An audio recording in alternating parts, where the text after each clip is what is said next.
एक दिन मैंने अपनी पत्नी को चुपके से जहर दिया और कहा कि इसे पी लो। मुझे अपनी पत्नी से बहुत नफ़रत थी क्योंकि मेरी पत्नी मेरे घर वालों की पसंद की थी। मैं उससे जान छुड़ाने के लिए जहर दे दिया और घर से बाहर निकल गया। अब मैं उसकी मौत की खबर सुनने के लिए बेचैन था कि तभी अचानक मेरे पापा का फ़ोन आया। उन्होंने बताया कि बेटा, बहू की आखिरी सांसें चल रही है, तुम जल्दी से घर आ जाओ, वह तुम्हें कुछ बताना चाहती है। मैं दौड़ता हुआ घर पहुंचा तो मेरी पत्नी ने मरते हुए मुझे एक ऐसी बात बताई थी जिसे सुनकर मेरी रूह कांप गई। मेरा नाम आनंद है। मैं शहर में जॉब करता था और अपनी कंपनी से छुट्टी लेकर शादी करने के लिए घर आया था। आज मेरी शादी को 1 महीना हुआ। मुझे इस शादी से बिल्कुल भी खुशी नहीं थी। मुझे एक एक लम्हा घुटन दे रहा था और इस तकलीफ़ से निकलने के लिए मैं शहर वापस जाने के लिए सुबह सवेरे ही उठ गया था। मेरे पापा ने अपने मरते हुए दोस्त से वादा किया था कि वह उनकी बेटी को अपने घर की बहू बनाएंगे और आज उन्होंने अपना यह वादा पूरा कर दिया था, अपने स्वर्गीय दोस्त की बेटी से मेरी शादी करके। मेरी पत्नी मुझसे उम्र में बड़ी थी और मुझे पसंद भी नहीं थी। उसका नाम स्नेहा था। मैंने गुस्से में घर से निकलने लगा तो स्नेहा मेरे सामने हाथ जोड़ने लगी कि इतनी जल्दी वापस नहीं जाइए। मेरी पत्नी मुझे एक आँख नहीं भाती थी। मुझे उसका बोलना भी जहर लग रहा था। मैं चाहता था कि मेरी पत्नी मेरे आँखों के सामने से कहीं चली जाए, जिससे कि मुझे उसका चेहरा नहीं देखना पड़े।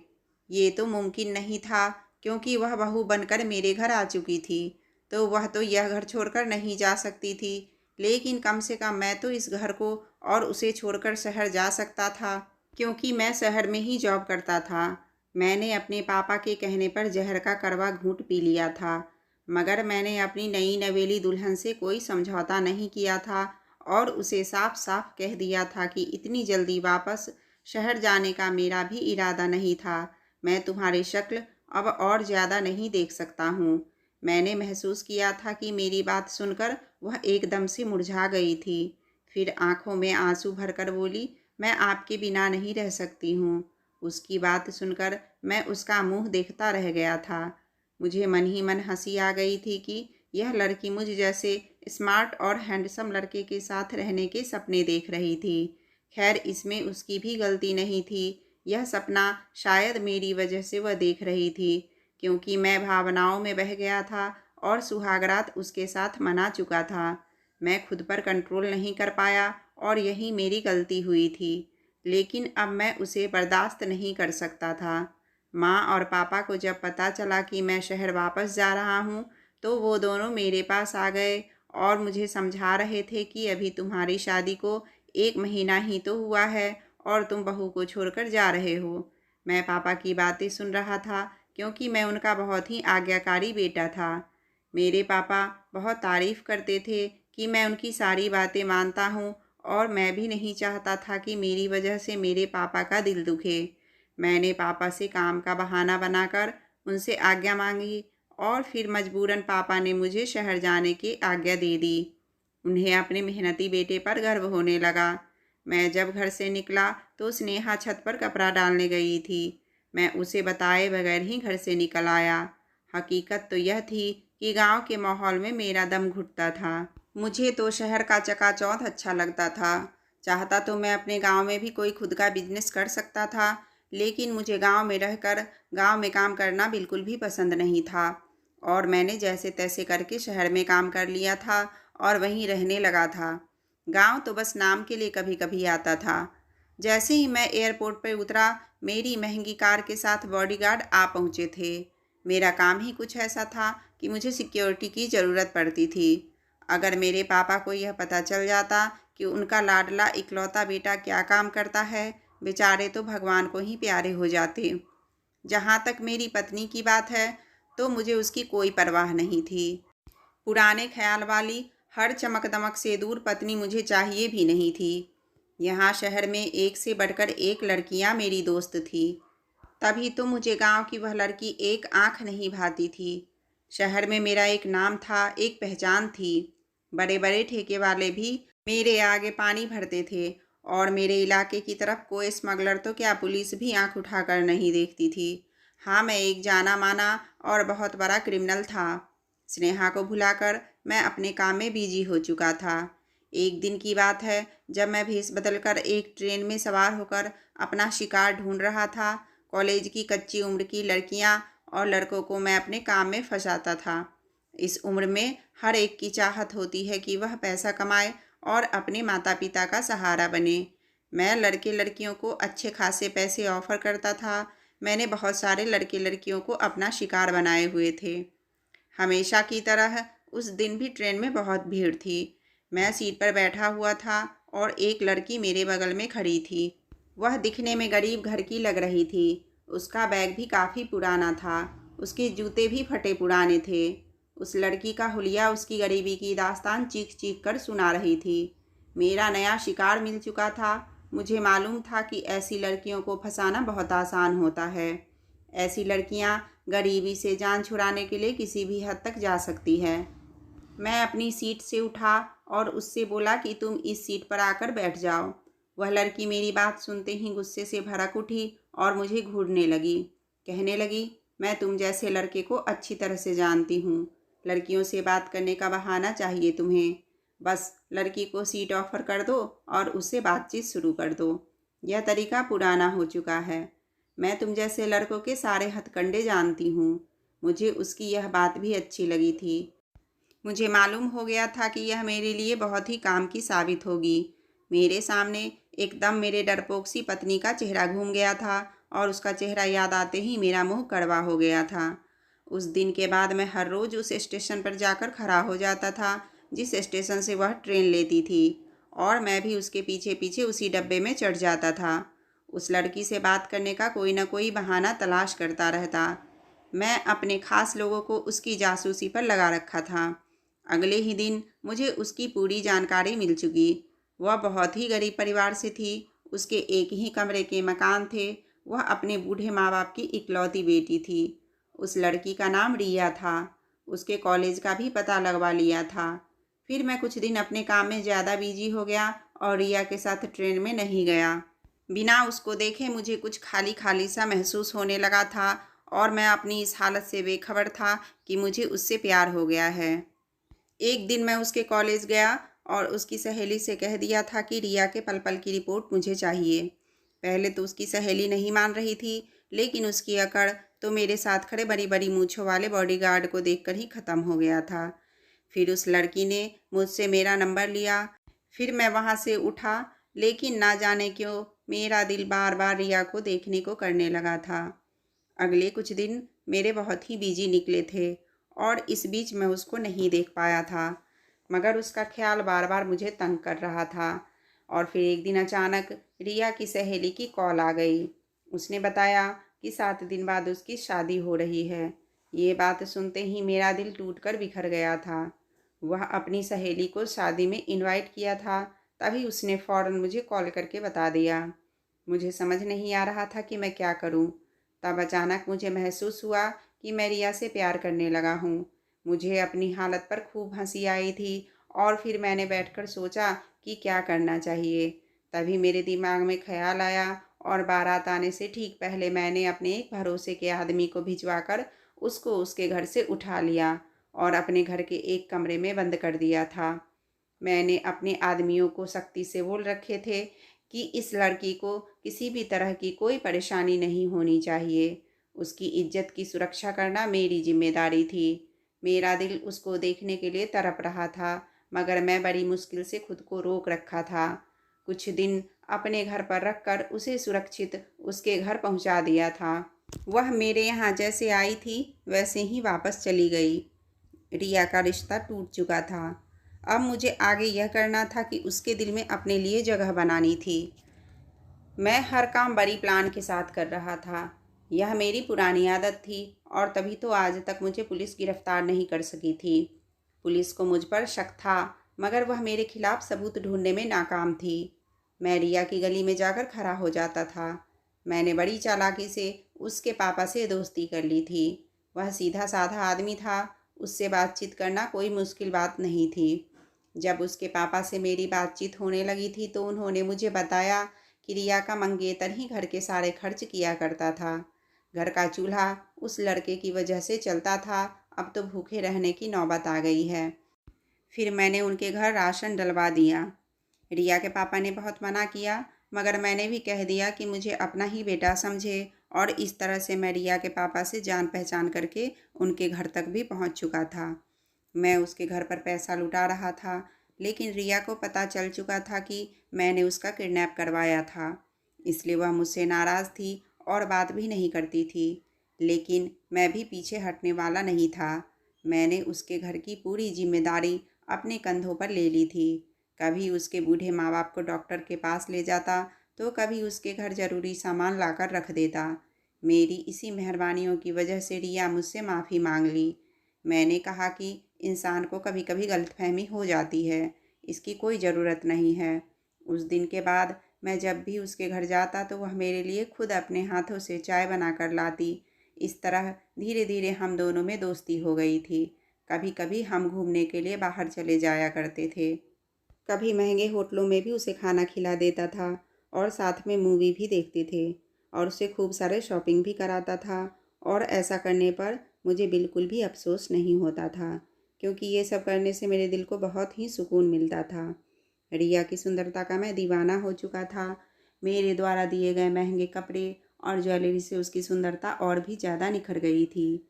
रिया का झुकाव भी मेरी ही तरफ था। छुपे शब्दों में मैं उसे अपनी मोहब्बत का इजहार भी कर चुका था, और वह दिन मेरी ज़िंदगी का सबसे खूबसूरत दिन था, जब मैंने उसके पापा से उसका रिश्ता मांगा था। और पापा को भी इस रिश्ते से कोई इनकार नहीं था, बल्कि वह तो खुशी से पागल हो गए थे। मगर ना जाने कहाँ से उसको मेरी पहली शादी की खबर हो गई, जबकि मैंने आज तक उसे स्नेहा के बारे में नहीं बताया था। और वह सारा दिन रोती रही थी। उसके आंसू देखकर मेरा तो कलेजा फटा जा रहा था।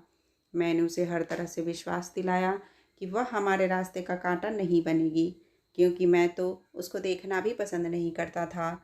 और वह सीधी साधी लड़की है, वह गांव में ही रहेगी और हम शहर में रहेंगे। मगर रिया किसी भी तरह नहीं मानी, और फिर उसने शर्त रखी कि मैं जब तक स्नेहा को तलाक नहीं दूंगा तो वो मुझसे शादी नहीं करेगी। मैंने उसे बताया कि मैं उसको नहीं छोड़ सकता, क्योंकि अगर मैं उसको छोड़ दिया तो मेरे मम्मी पापा मर जाएंगे। तो रिया ने कहा कि फिर तुम ऐसा करो कि वह खुद छोड़कर भाग जाए। मुझे उसकी बात पसंद आई। मजबूरन मुझे शहर से सब छोड़कर दोबारा गांव जाना पड़ा। मम्मी पापा और स्नेहा मेरे गांव आने पर बहुत खुश थे, लेकिन मेरा रवैया स्नेहा के साथ बहुत ही कठोर था। बात बात पर मैं उसको जलील करता, उसे ताने देता, मगर वह मेरी किसी भी बात का जवाब नहीं देती थी, बस खामोशी से आंसू बहाती रहती थी। उसकी शक्ल मुझे और ज़्यादा गुस्सा दिलाती थी।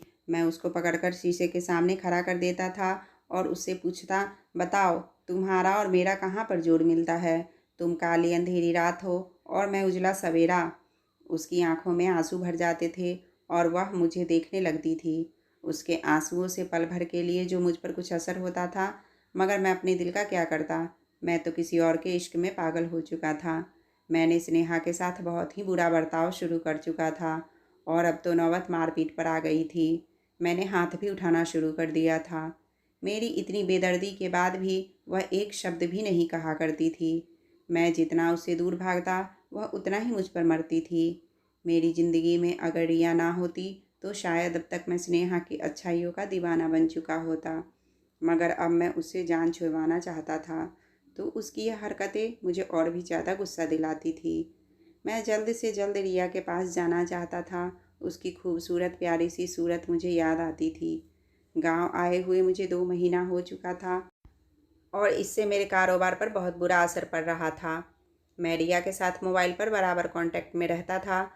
मैं उसे समझाता था कि थोड़ा सब्र कर लो, और सारे हालात बताता रहता था। यह भी बताता कि स्नेहा किसी भी तरह मुझसे रिश्ता ख़त्म नहीं करेगी। वह मेरी मार पिटाई सब सहती रहती है। और फिर रिया ने मुझे एक ऐसा आइडिया दिया जिसे सुनकर मेरा दिल दहल गया। उसने मुझे कहा कि तुम अपनी पत्नी को जहर दे दो। एक पल के लिए मेरा दिल डूब गया था, मगर इसके सिवा मेरे पास कोई दूसरा चारा भी नहीं था।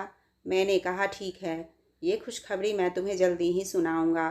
और ये कहकर मैंने फ़ोन रख दिया। सुबह हो चुकी थी। रात को जब मैं सो रहा था और अचानक से मेरी नींद खुली तो देखा स्नेहा बेड पर नहीं थी। मैंने उठकर घर में ढूंढा मगर वह कहीं नज़र नहीं आई। फिर मैं छत पर गया तो वह उधर ही बैठी हुई थी।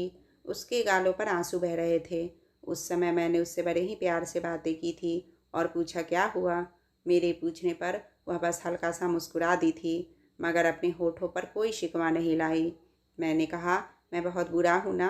मेरे शब्दों में बनावटी मोहब्बत भरी हुई थी और मेरी इस मोहब्बत पर वह तड़प कर रह गई थी और कहने लगी बुरी तो मैं हूँ।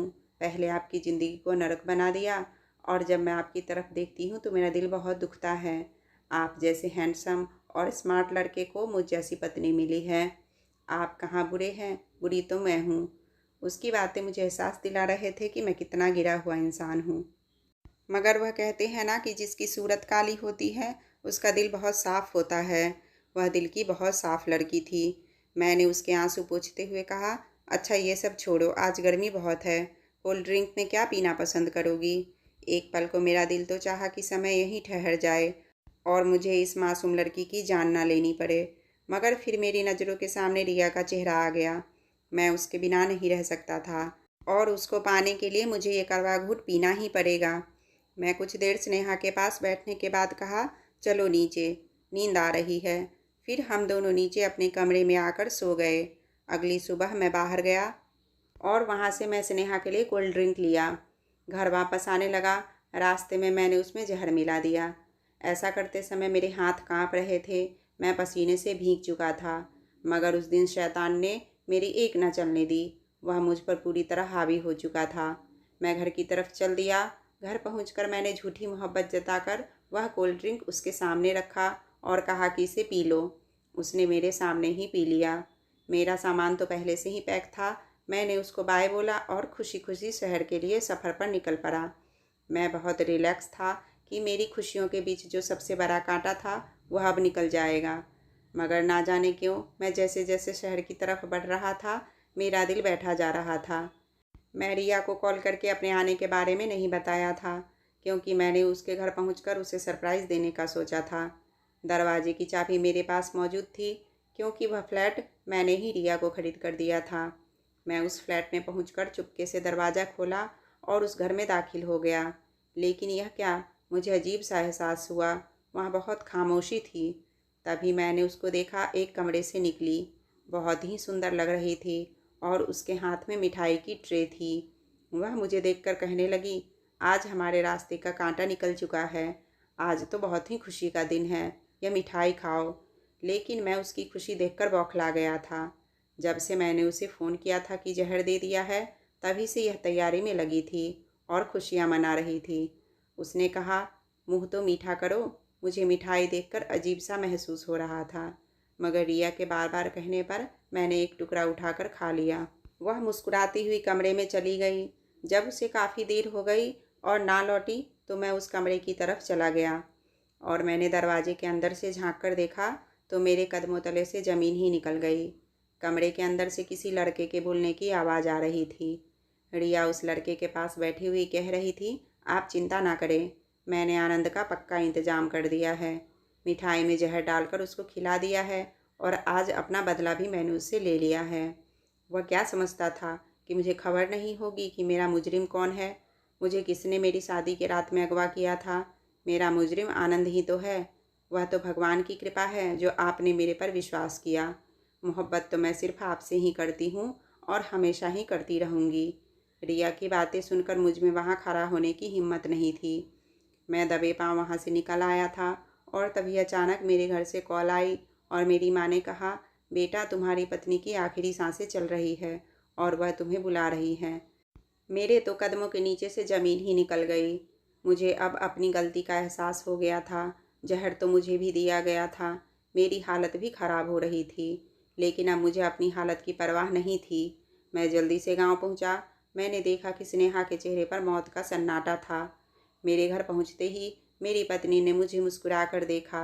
उसकी मुस्कुराहट देखकर मेरी रूह काँप उठी थी और फिर अचानक वह मेरे पैर पकड़कर बोली आप मुझे माफ़ कर दो। मैं घबरा गया और पूछा क्या हुआ स्नेहा। उसने रोकर कहा मैंने आपकी अलमारी तलाश की थी। मुझे आपके गलत काम के बारे में सब सबूत मिल चुके हैं। मैं उसकी बात सुनकर हैरान रह गया। मेरे हाथ पैर कांपने लगे थे। जहर अपना काम कर रहा था, लेकिन मैं फिर भी खड़ा उसकी बातें सुन रहा था। वह कह रही थी कि मैं सोच रही थी आपके खिलाफ कानूनी कार्रवाई करूं या ना करूं। मैं इसी सोच में डूबी हुई थी, लेकिन मैं आपको भगवान के कहर से बचाना चाहती थी। इसलिए मैं आपको इस गलत काम के दलदल से निकालना चाहती हूँ। और आपको इस दलदल से निकालने के लिए बस मेरे पास एक ही रास्ता था कि आपको पुलिस के हवाले कर दूँ। मैंने आज ही आपके खिलाफ कानूनी कार्रवाई की है। पुलिस किसी भी वक्त यहाँ पहुँच सकती है और आपको गिरफ्तार कर सकती है। उसकी कोई भी बात मुझे बुरी नहीं लग रही थी। इतना कहते ही स्नेहा एकदम ज़मीन पर गिर पड़ी थी। मैं फटी फटी आंखों से उसे देख रहा था। जल्दी से उसे लेकर डॉक्टर के पास गया। उसकी हालत बहुत ज़्यादा ख़राब थी। मैं रो रो कर भगवान के सामने उसकी ज़िंदगी की भीख मांग रहा था और फिर मैं भी बेहोश होकर गिर पड़ा था। जब मुझे होश आया तो अपने पास डॉक्टर को खड़ा देखा और सबसे पहले मैंने स्नेहा के बारे में पूछा। भगवान की कृपा हुई और वो बच गई थी। जब मेरी तबीयत कुछ संभली तो मुझे पुलिस गिरफ्तार करके ले गई। मैंने अपना जुर्म स्वीकार कर लिया था। जेल में मैं दिन रात भगवान से रो रो कर अपने पापों की माफ़ी मांगी। मुझे सज़ा हुई। सज़ा के बाद मुझे जेल से रिहाई मिली और जब अपने जुर्म की सज़ा भुगत कर मैं वापस अपने घर जा रहा था तो मैं सोच रहा था कि पता नहीं स्नेहा मुझे माफ़ करेगी भी या नहीं। मैंने अपनी रिहाई की खबर किसी को भी नहीं दी थी। चुपचाप घर पहुंच गया था और बाहर दरवाजे पर ही रुक गया। घर के अंदर से स्नेहा की बहुत ही प्यारी सी आवाज़ आ रही थी। वह कह रही थी मेरी माँ से, माँ जी आपके बेटे बहुत ही बहादुर हैं। कभी भी अपने बेटे को किसी से कम मत समझिए। जब वो आएंगे तो देखिएगा कितने नेक इंसान बनकर आएंगे। वो अपने रास्ते से भटक गए थे, लेकिन अब हमारा आने वाला कल अच्छा होगा। मुझसे अब और ज़्यादा बर्दाश्त नहीं हुआ और मैं भागता हुआ घर में दाखिल हो गया। मैं स्नेहा के कदमों में बैठ गया था और उससे रो रो कर अपने पापों की माफ़ी मांगी। उसने मुझे उठाकर अपने गले से लगा लिया और माफ़ कर दिया। तो मैं अपने माँ पापा से लिपट गया और पापा से कहने लगा कि आज मैं एक अच्छा इंसान बना हूँ, वो सिर्फ़ और सिर्फ़ आपकी वजह से, क्योंकि आपने मेरे लिए इतनी अच्छी हमसफ़र ढूंढी थी। अब मुझे स्नेहा की सांवली रंगत चांदनी जैसी मालूम हो रही थी। लोग कहते हैं इंसान कभी निराश नहीं होता, बल्कि बड़ों के आशीर्वाद से जीवन में खुशियों के रंग भर जाते हैं।